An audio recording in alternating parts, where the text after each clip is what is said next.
May 31st, 1916, 2:15 in the afternoon, North Sea, 45 miles west of the Jutland Bank. Vice Admiral David Beatty stood on the bridge of HMS Lion, his flagship, preparing to execute what should have been a routine turn northward. British naval intelligence had assured him the German high seas fleet remained in harbour. What Beatty didn't know was that at that precise moment, 50 miles to the east, Vice Admiral Franz Hipper's first scouting group was steaming on almost the same latitude, hunting for exactly what Beatty commanded. Within 90 minutes, these two forces would collide in the opening phase of history's greatest naval battle, a confrontation that would see British battlecruisers explode with catastrophic violence, signal failures cascade into tactical disasters, and the mathematics of naval gunnery rewritten in blood and steel across the cold waters of the North Sea. The stage had been set months earlier, as the naval war settled into a frustrating stalemate that both sides desperately wanted to break. While the Western Front consumed lives by the hundreds of thousands in the muddy hell of trench warfare, the naval conflict remained locked in a deadly calculus of risk and caution. Germany's high seas fleet, the world's second most powerful navy, sat in harbour at Wilhelmshaven, unwilling to face the full might of Britain's Grand Fleet in open battle. The numbers were stark and unforgiving. Admiral Sir John Jellicoe commanded 28 dreadnought battleships from his base at Scapa Flow in the Orkney Islands. Admiral Reinhard Scheer, who had taken command of the High Seas Fleet in January 1916, could muster only 16 dreadnoughts, plus 6 older pre-dreadnought battleships. In a direct confrontation, German defeat was mathematical certainty. Germany's strategy, therefore, relied on cunning rather than strength. Throughout early 1916, German battlecruisers conducted hit-and-run raids against English coastal towns, bombarding Scarborough, Whitby and Hartlepool in operations designed not for military value but as bait. The plan was elegant in its simplicity. Raid the coast, provoke the British into sending squadrons to intercept, then ambush those isolated forces with the entire high seas fleet. Sink enough British ships in these piecemeal engagements, and eventually the numerical advantage would evaporate. What the Germans hadn't counted on was that British codebreakers in Room 40 at the Admiralty had been reading their naval communications for over a year. Room 40 was one of the war's best-kept secrets, a nondescript office where civilian cryptographers and naval officers worked around the clock deciphering German wireless traffic. When the light cruiser SMS Magdeburg ran aground in the Baltic in August 1914, Russian sailors recovered her codebooks from the body of a drowned signalman. These books, along with others captured from destroyed German vessels, gave Britain a window directly into German naval planning. Every radio transmission the High Seas Fleet sent was intercepted, decoded and analysed. This intelligence advantage should have been decisive. Instead, it would be squandered through institutional failures and poor communication that nearly cost Britain the battle. On May 30th, 1916, Admiral Scheer finalised his latest operation. Hipper's 5 battlecruisers would sortie into the North Sea as bait, supported by the entire High Seas Fleet, following 60 miles behind. Submarines would be positioned off British naval bases to ambush any squadrons that sortied. Zeppelin airships would provide reconnaissance to ensure the Germans wouldn't stumble into the full Grand Fleet. It was the same plan they'd attempted before, but this time, Scheer believed, conditions were perfect. Poor weather had grounded British aircraft. The moon phase favoured night operations. German intelligence suggested the Grand Fleet was divided between multiple ports. Room 40 intercepted every detail. By midnight on May 30th, the Admiralty knew a major German operation was imminent. Admiral Jellicoe received orders to take the entire Grand Fleet to sea hours before the Germans even left harbour. But here British intelligence made a catastrophic error that would shape the battle's opening phase. Before leaving port, German Admiral Scheer transferred his call sign from his flagship Friedrich der Grosse to the naval base at Wilhelmshaven. When Room 40 intercepted that call sign transmitting from shore, they informed the Admiralty that Scheer remained in harbour. This seemingly trivial piece of misinformation was passed to Jellicoe, who believed he was sailing to intercept only Hipper's battlecruisers, not the entire German fleet. The implications would prove nearly fatal. The British force that put to sea represented the greatest concentration of naval power ever assembled.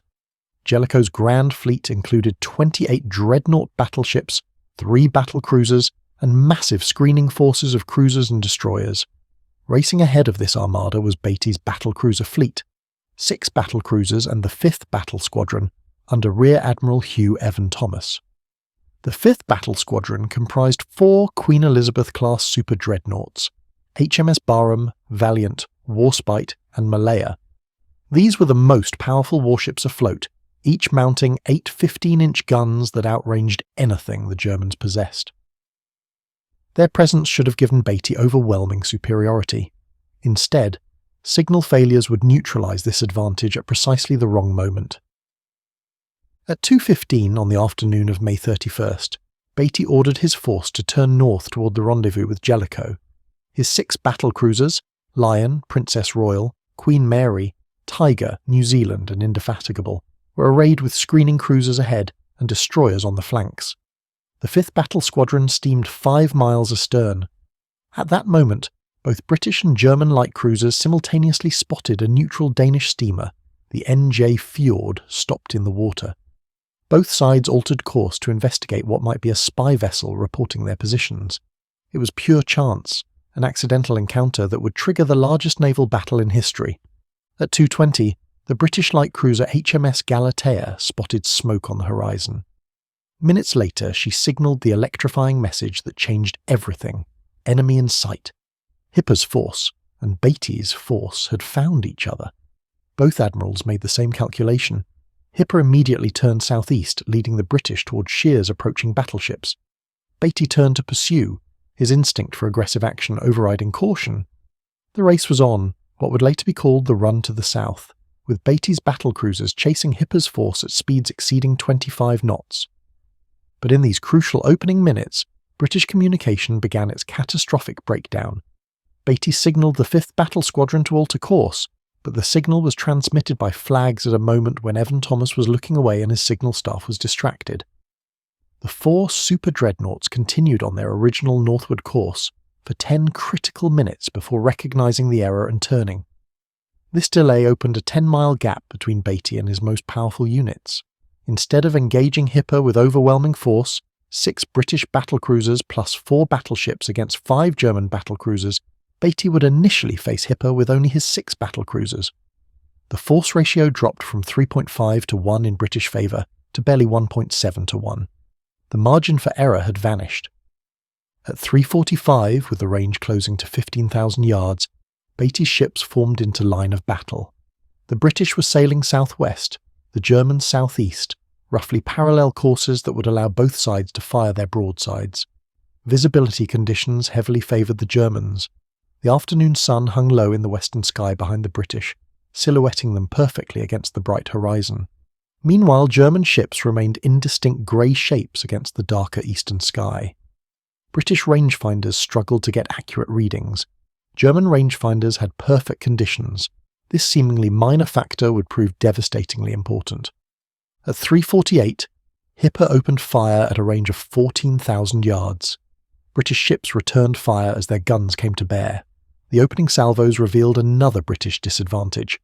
Beatty was sailing downwind of Hipper, meaning smoke from his own ship's funnels and guns blew directly across British fields of view, further obscuring German targets. Hipper's smoke blew clear. German gunners could see perfectly. British gunners were firing half-blind through their own smoke screen. The gunnery advantage Germany enjoyed in these opening minutes was enormous, but it was about to be compounded by another signal failure that defied belief. Before the battle commenced, Beatty had signalled his ships assigning each a specific German target. With 6 British battle cruisers against 5 German ships, Beatty ordered Lion and Princess Royal to both fire at Hipper's flagship Lutzow, concentrating overwhelming fire on the German leader. Queen Mary was assigned to fire at Derfflinger, the 2nd German ship. Tiger was assigned to Seydlitz, the 3rd ship. New Zealand would engage Moltke, 4th in line. Indefatigable would fire at von der Tann, last in the German line. It was sound tactical doctrine, using numerical superiority to overwhelm specific targets. But the signal was transmitted by flags at long range and poor visibility. Tiger never saw it. Queen Mary never saw it. New Zealand didn't see it either. What happened next was a repeat of the exact same mistake that had occurred at the Battle of Dogger Bank a year earlier. Without receiving Beatty's signal, ships reverted to standard doctrine.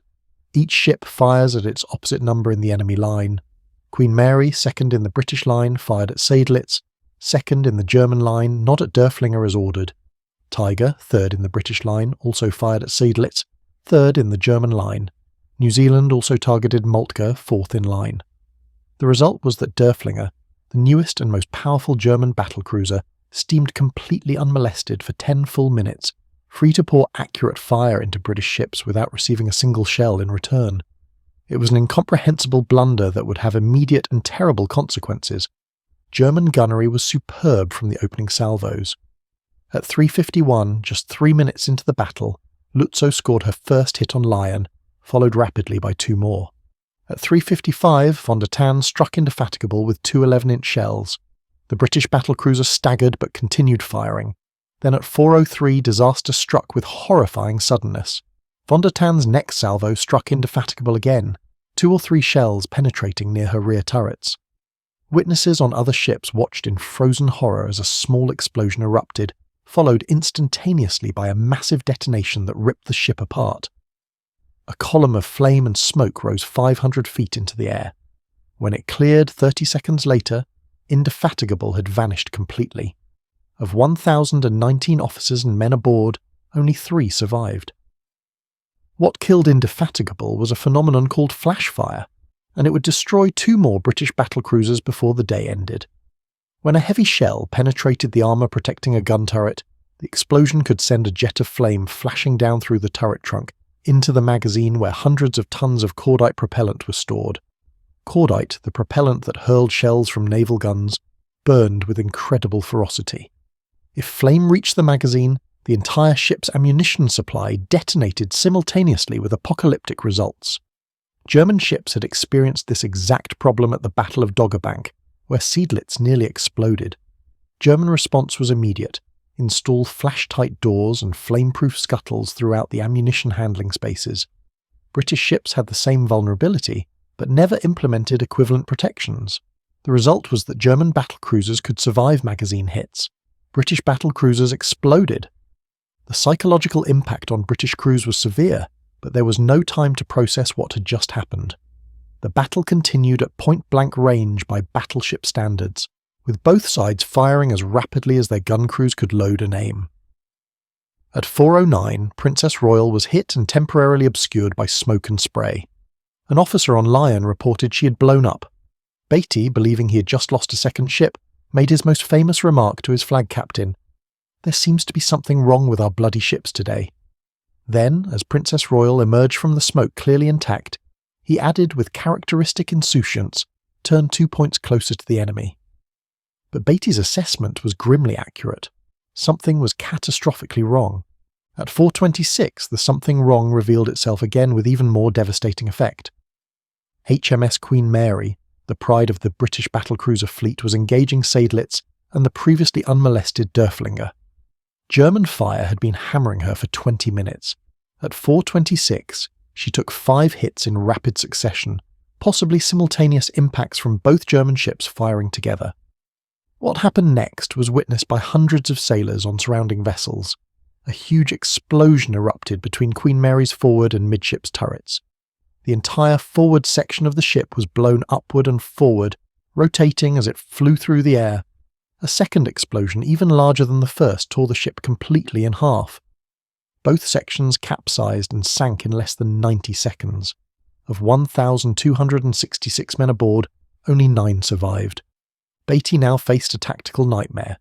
In 25 minutes, he had lost 2 battlecruisers to magazine explosions, while inflicting relatively minor damage on the Germans. His numerical advantage had evaporated. Worse, ammunition handling practices aboard his remaining ships were identical to those that had just killed over 2,000 men.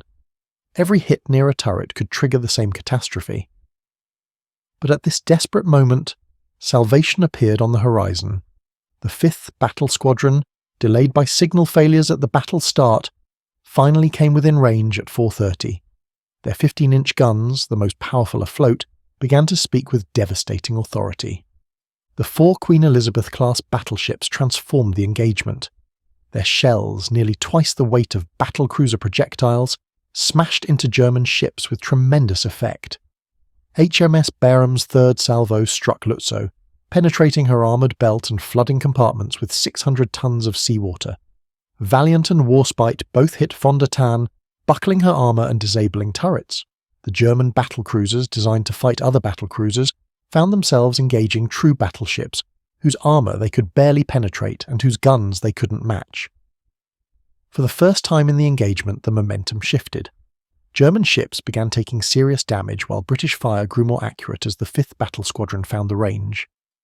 But at 4:33, just as British fortunes improved, everything changed again. The British light cruiser Southampton, screening ahead of Beatty's force, flashed an urgent signal: enemy battle fleet bearing south-southeast. What Southampton had spotted was the entire German high seas fleet, 16 dreadnought battleships and 6 pre-dreadnoughts, steaming north toward the sound of the guns. Hipper's battlecruisers weren't fleeing. They were leading Beatty directly into Scheer's trap, exactly as planned. The run to the south was about to become the run to the north, a desperate race to reach Jellicoe's grand fleet before Scheer's overwhelming force could destroy Beatty's isolated squadrons. Beatty ordered an immediate turn northward, leading his remaining battlecruisers away from the approaching German battle line. But once again, signals failed at the critical moment. The 5th Battle Squadron, engaged in a fierce gunnery duel with Hipper's battlecruisers, didn't see Beatty's turn signal for several crucial minutes.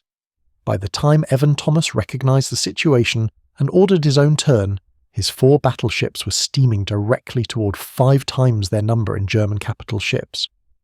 What followed was one of the most remarkable fighting retreats in naval history, with the 5th Battle Squadron serving as the rear guard, while Beatty's battered battlecruisers raced north to find Jellicoe.